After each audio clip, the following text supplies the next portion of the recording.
Pink city में आपका स्वागत है। मैं हूं आपके साथ मधुपुर जारोली जैन। चलिए सुर्खियों के बाद रुक करते हैं खबरों का। जयपुर नगर निगम के मौजूदा बोर्ड में मेयर के चुनने को लेकर अब काउंटडाउन शुरू हो चुका है। इसके साथ ही कई बीजेपी पार्षद मेयर पद की रेस में शामिल हो गए हैं। कौन कौन से पार्षद मेयर पद के दावेदार हैं, देखिए रिपोर्ट में।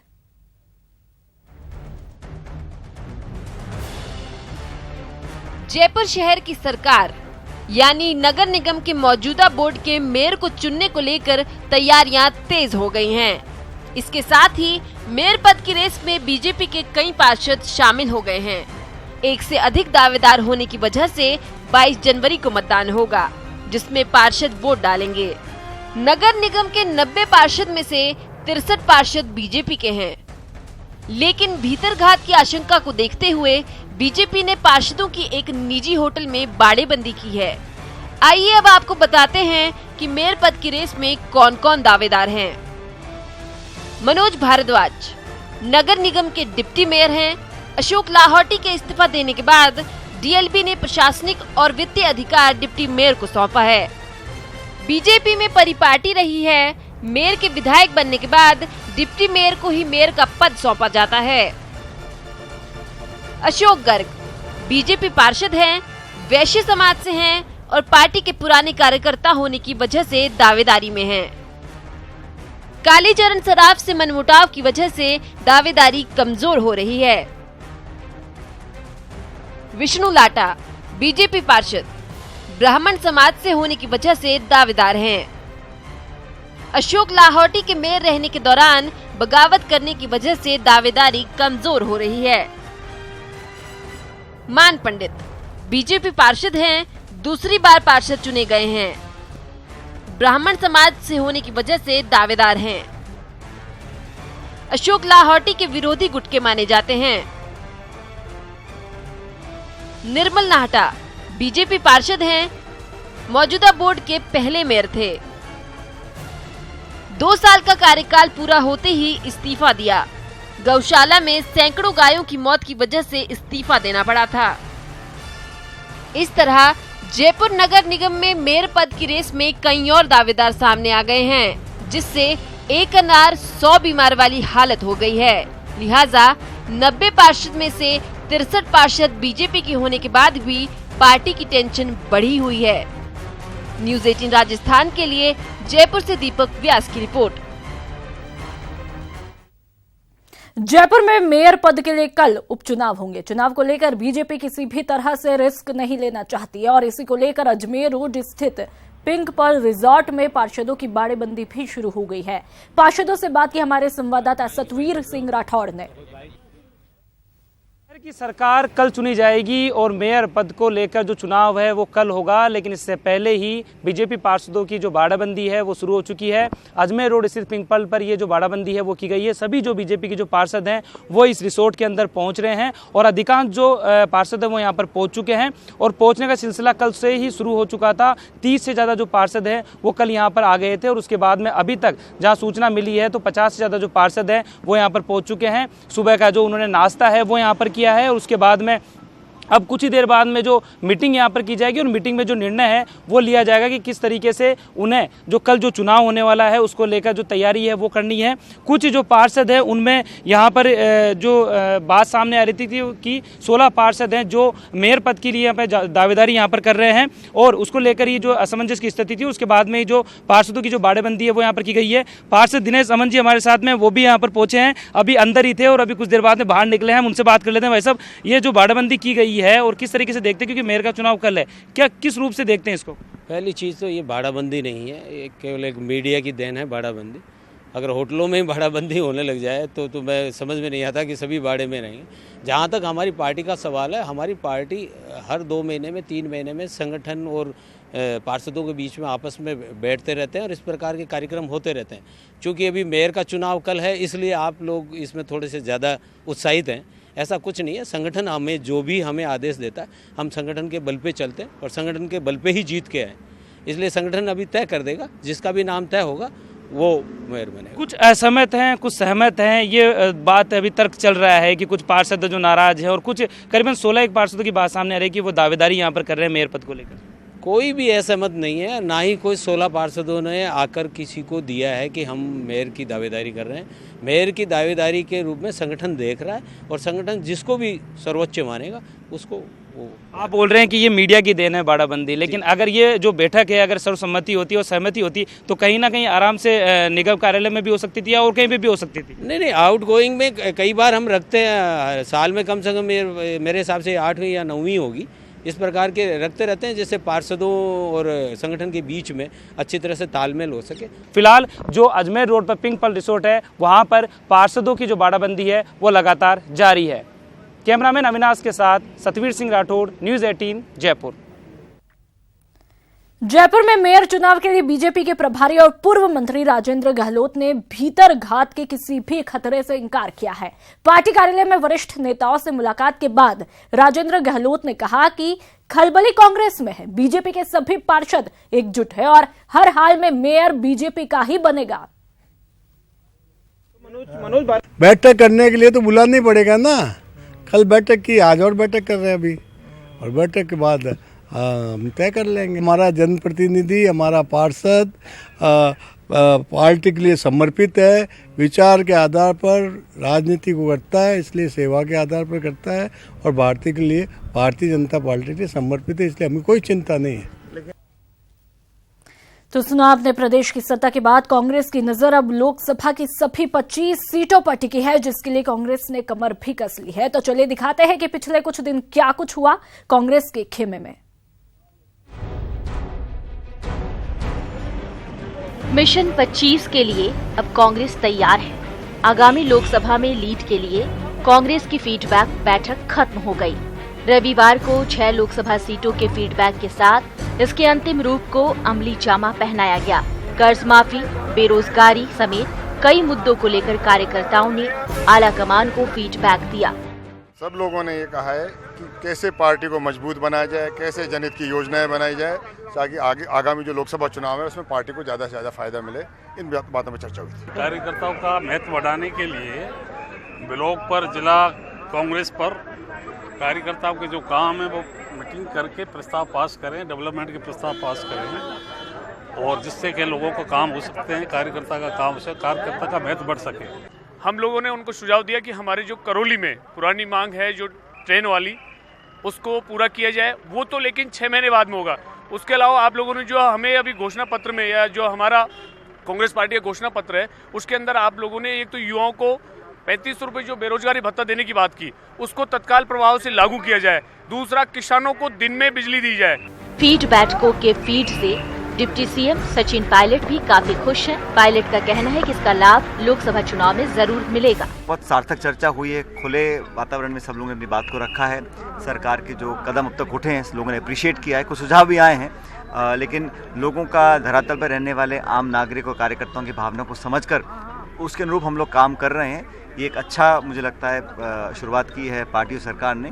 अब तक पार्टी 25 में से 24 सीटों पर फीडबैक ले चुकी है। अलवर के रामगढ़ विधानसभा में चुनाव होने के कारण अलवर लोकसभा सीट को लेकर पार्टी ने फीडबैक नहीं लिया है। अब देखना होगा जमीन से जुड़ी ये जानकारी कांग्रेस को आगामी लोकसभा में कितना लीड दिलाती है।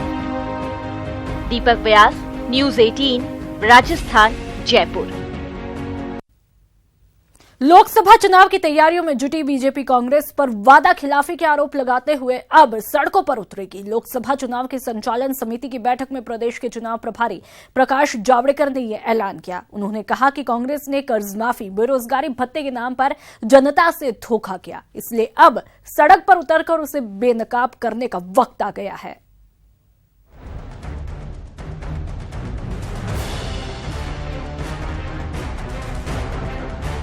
हार की धूल झाड़कर ही जीत की बात की जा सकती है, कार्यकर्ताओं में जोश फूंका जा सकता है। इसलिए मिशन 25 के लिए बीजेपी एक बार फिर अपने कार्यकर्ताओं को लामबंद कर रही है। घर पे है आशा में कि मनी ऑर्डर कब भेजते हैं गहलोत जी, कहाँ मनी ऑर्डर, कुछ नहीं, झूठे वादे, यही कांग्रेस की पहचान है। बीजेपी मोदी सरकार के कमजोर सवर्णों को दिए गए 10% आरक्षण को भी जमकर भुनाने की तैयारी में है। जावड़ेकर ने कहा कि अभी तक किसी भी कांग्रेस शासित राज्य ने आरक्षण देने का ऐलान नहीं किया है।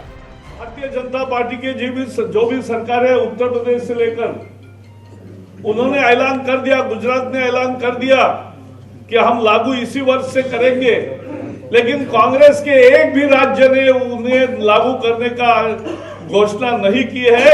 ये इनकी प्रतिबद्धता है कि ये गरीब को आरक्षण देने के विरोधी है।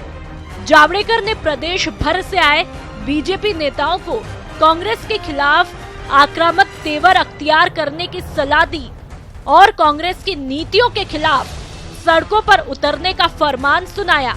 जनता को धोखा दिया है और इसके खिलाफ हमें जनता में जो आज असंतोष भी है उसको मुखर करना पड़ेगा, आंदोलन करना पड़ेगा। विधानसभा चुनाव की हार का दर्द भूल बीजेपी नए सिरे से कार्यकर्ताओं में जोश का संचार करने की तैयारी में है।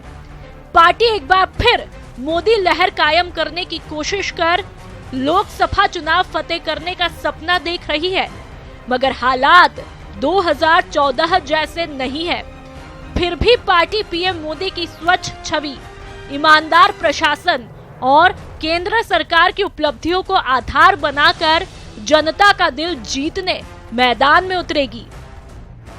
न्यूज़ 18 राजस्थान के लिए जयपुर से बाबूलाल धायल की रिपोर्ट। 15वें विधानसभा के पहले दिन प्रश्नकाल में नए जिलों के गठन के बारे में विधायकों ने सरकार से सीधे सदन में सवाल जवाब किए। फुलेरा से बीजेपी विधायक निर्मल कुमावत ने सांभर को जिला बनाने की मांग सरकार से की और कहा कि 2008 और 2013 में कांग्रेस के घोषणा पत्र में जिला बनाने की बात थी। वहीं विधायक मदन प्रजापत ने बालोतरा को जिला बनाने की मांग रखी। ब्यावर से विधायक शंकर सिंह रावत ने ब्यावर को जिला बनाने की मांग की।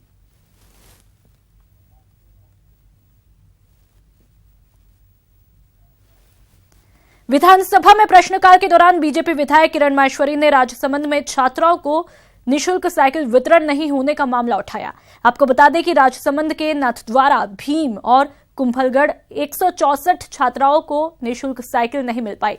माहेश्वरी का कहना है कि इन छात्राओं ने ऑफलाइन आवेदन किया था, लिहाजा इन छात्राओं को साइकिल मिलनी चाहिए। इस पर शिक्षा राज्य मंत्री गोविंद सिंह डोटासरा ने जवाब में कहा कि कक्षा 9वीं की सभी पात्र छात्राओं को नियमानुसार साइकिलों का वितरण किया जाएगा और जो छात्राएं अपने निवास से 5 किलोमीटर से अधिक की दूरी से विद्यालय जाती है और जो साइकिल ही नहीं लेना चाहती, उन्हें ट्रांसपोर्ट वाउचर योजना का लाभ दिए जाने का प्रावधान है।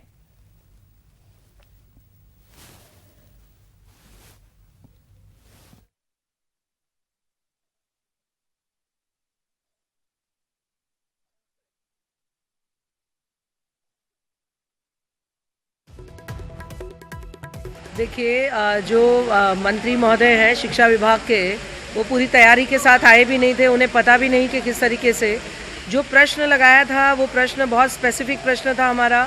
164 गर्ल्स जो राजसमंद जिले की हैं, जो साइकिल पाने से जो पात्रता रखती थी उसके बावजूद भी साइकिल पाने से वंचित रह गई, उन्हें साइकिल मिलेगी या नहीं मिलेगी। लेकिन उसको जवाब देने की बजाय उन्होंने अपनी बात को घुमा फिरा के कहने लगे। पर मुझे इस बात की संतुष्ट हूँ मैं कि विधानसभा अध्यक्ष जी ने इस बात को कहा कि हम इन साइकिलों को वितरित करा देंगे। जो 164 गर्ल्स जो वंचित रह गई है उन्हें साइकिल मिल जाएगी। विधानसभा के शून्यकाल में खीवसर विधायक हनुमान बेनीवाल ने नागौर में मादक पदार्थ डोडा पोस्ट चोरी होने का मामला सदन में उठाया। बेनीवाल ने कहा कि 11 दिसंबर 2018 की रात को कोतवाली से 4 कट्टे डोडा पोस्ट चोरी हो गए थे। मामले पर संसदीय कार्य मंत्री शांति धारीवाल ने कहा कि माल खाने की जाली तोड़कर डोडा पोस्ट के 4 कट्टे चोरी हुए, जिसके बाद उस समय पर तैनात 3 कर्मचारियों को निलंबित किया गया है।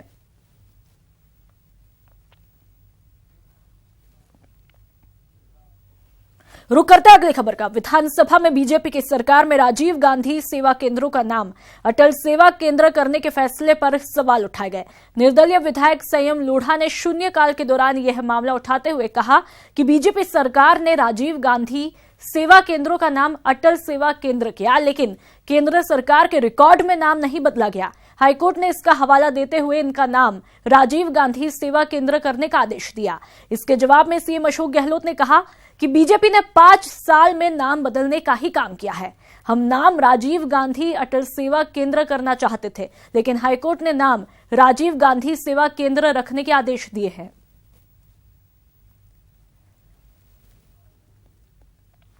स्वाइन फ्लू से होने वाली मौतों का मामला सोमवार को विधानसभा में गूंजा।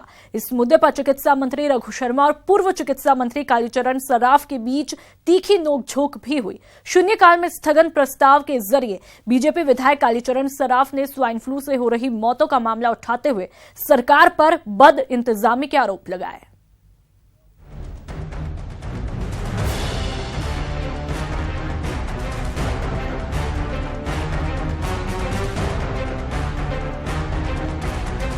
सर्दियों में होने वाली एक मामूली बीमारी प्रशासनिक लापरवाही से महामारी बन गई।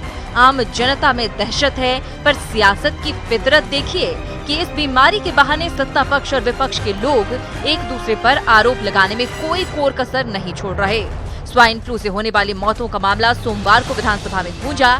बीजेपी विधायक कालीचरण सराफ ने सरकार को स्वाइन फ्लू से हो रही मौतों के आंकड़े छिपाने का कसूरवार ठहरा दिया। नए साल में 20 दिन में 1233 पॉजिटिव केसेज सामने आए हैं और 50 से ज्यादा मौतें पूरे प्रदेश में हुई है। उसके बाद भी चिकित्सा विभाग आंकड़ों को छुपाने में लगा हुआ है। आरोप से तिलमिलाए प्रदेश के चिकित्सा मंत्री रघु शर्मा ने न सिर्फ विपक्ष के आरोपों को खारिज किया, बल्कि वो और प्रदेश के मुख्यमंत्री ने वसुंधरा राजे के राज में स्वाइन फ्लू की भेंट चढ़ी बीजेपी विधायक का नाम भी बता दिया। मैं देख रहा था इनके वक्त में जो लापरवाही थी, इसीलिए आंकड़े बढ़ते गए इनके वक्त में। और तो इनके खुद की विधायिका मांडलगढ़ की वो स्वाइन फ्लू का शिकार हो गई और ये बचा नहीं पाए उसको। सरकार की लापरवाही थी। लापरवाही का नमूना है कि वर्तमान विधायक जो थी इनकी उस समय में मांडलगढ़ से उसकी जान चली गई। तो आप सोच सकते हो कि ये लापरवाही का नमूना है। स्वाइन फ्लू के बढ़ते कहर ने बीजेपी को संजीवनी दे दी है। देखना ये है कि इस मसले पर बीजेपी गहलोत सरकार पर कितना दबाव बना पाती है और स्वाइन फ्लू के नाम पर निजी अस्पतालों के हाथों लुटती जनता को कितनी राहत मुहैया करा पाती है। न्यूज़ 18 राजस्थान के लिए जयपुर से गोवर्धन चौधरी के साथ सुधीर शर्मा और सौरभ गृहस्थी की रिपोर्ट। अलवर के रामगढ़ में 28 जनवरी को होने वाले विधानसभा चुनाव को लेकर राजनीतिक दलों की सक्रियता तेज हो गई है। कांग्रेस पार्टी क्षेत्र में चुनावी मीटिंग और सभाएं कर रही है। कांग्रेसी नेताओं ने कहा कि क्षेत्र में विकास के लिए जनता इस बार कांग्रेस को भारी वोटों से विजयी बनाएगी।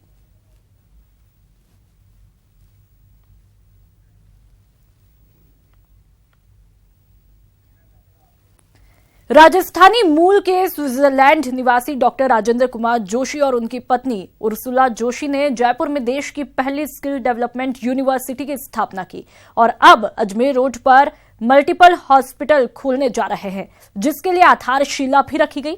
समारोह में पूर्व चिकित्सा राज्य मंत्री डॉक्टर राजकुमार शर्मा, कांग्रेसी नेता राजीव अरोड़ा के साथ आरयूजे हॉस्पिटल के एमडी डॉक्टर नलिन जोशी शामिल हुए। वो उत्कृष्ट सेवाएं जो इंटरनेशनल लेवल की सेवाएं हैं, यहाँ अगर अपन देते हैं तो कई पीड़ा पेशेंट की ख़त्म करते हैं अपन। तो इसका कॉन्सेप्ट तो ये है कि मल्टीपल सुपर स्पेशलिटी हॉस्पिटल हो। ये साथ ही साथ ये NABH JCI एक्रेडिशन जैसा काम होगा और हम यहाँ पूरी कोशिश करेंगे कि कंप्लीट ग्रीन हॉस्पिटल कॉन्सेप्ट हो, यानी पूरी तरह से पर्यावरण मित्र अस्पताल। और पिंक सिटी में फिलहाल इतना ही। नमस्कार।